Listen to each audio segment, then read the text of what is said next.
Hi friends, welcome to our channel. నేను మీ జ్యోతి. అందరూ ఎలా ఉన్నారండి? బాగున్నారా? నేను చాలా బాగున్నాను.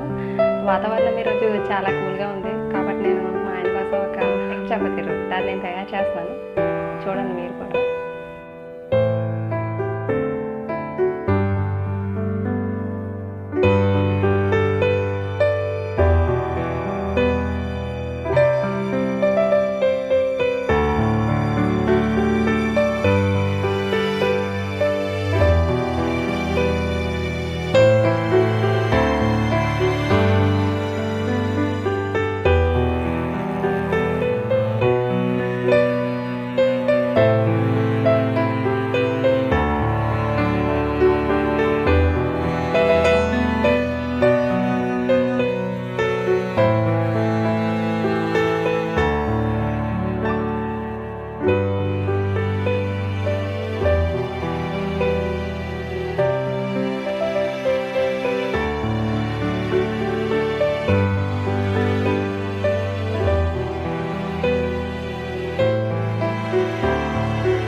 ఈ వీడియో